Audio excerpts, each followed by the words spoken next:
Kalau kita bertanya who rule the world atau siapa yang mengendalikan dunia saat ini, maka sebagai pengatur dunia, semua orang pasti akan menunjuk ke Amerika.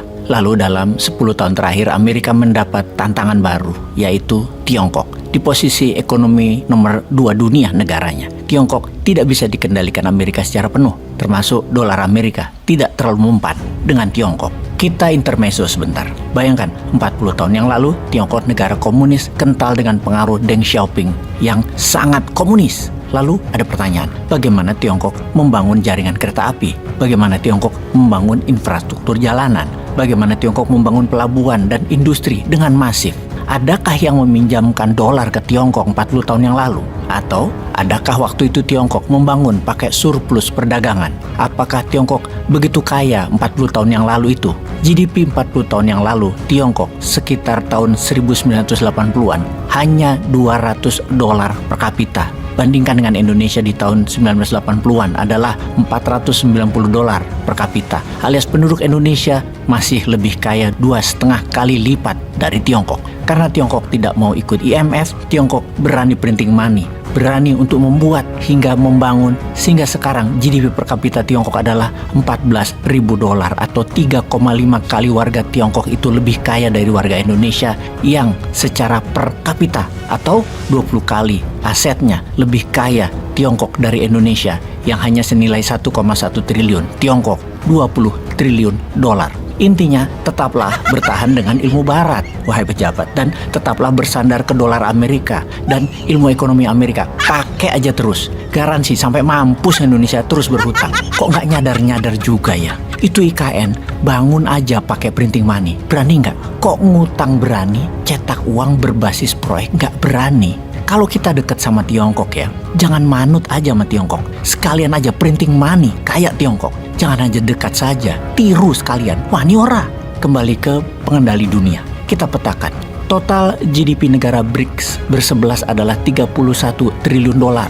Total GDP negara Uni Eropa adalah 24 triliun dolar. Total GDP Amerika adalah 25 triliun dolar. Total GDP 11 negara ASEAN adalah 3,6 triliun dolar. Masih kalah sama India sendirian aja, yaitu membandingkan 11 negara ASEAN tadi dengan GDP India. GDP India itu 3,8 triliun dolar. Total minyak bumi yang dihasilkan oleh BRICS dengan anggota barunya adalah 55% minyak dunia. Jadi apakah BRICS baru jadi kekuatan dunia baru? Akankah punya PBB baru? Akankah punya IMF baru dan World Bank baru? Tidak pakai dolar tapi yuan. Akankah nanti akan begitu? Sekarang kita ke korporasi. Siapakah perusahaan terkaya dan terkuat di dunia? Apakah Apple? Apakah Tesla? Apakah Meta, Facebook? Apakah Amazon?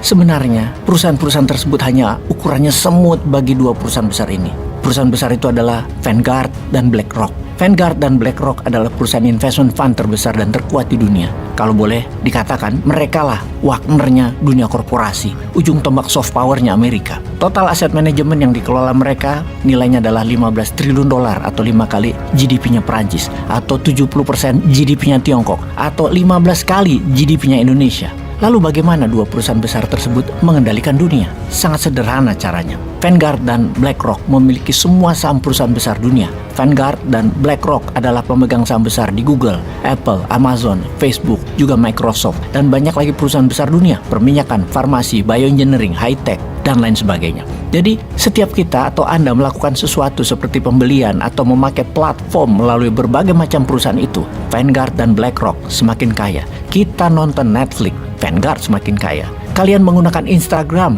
BlackRock semakin kaya. Kalian membeli iPhone, kalian membuat Vanguard semakin kaya. Yang parah lagi, kalau kalian membuat Vanguard semakin kaya, maka BlackRock menjadi semakin kaya juga. Mengapa? Karena keduanya memiliki saham paling besar di masing-masing perusahaan. Di dalam Vanguard ada BlackRock, di dalam BlackRock ada Vanguard. Jadi, strategi pemerintah Amerika adalah menguatkan swasta dengan didukung negara di dalam hal pencaplokan ekonomi. Jauh lebih canggih dari apa pemerintah Tiongkok lakukan. Sekali lagi, Vanguard dan BlackRock adalah Wagner di dunia korporasi, sehingga langkah mereka lebih bisa abu-abu, lebih bisa melakukan penyangkalan resmi yang masuk akal. Namun tujuannya satu, menyatukan semua sistem dalam satu wadah perputaran ekosistem keuangan yang memperbudak dunia Utamanya untuk membuat ekosistem dolar agar dunia tetap bergantung ke Amerika. Itulah mengapa kita di dalam bernegara penting sekali memahami strategi perang negara lain, memahami nation interest negara lain, dan bagaimana mereka memainkan dengan cantik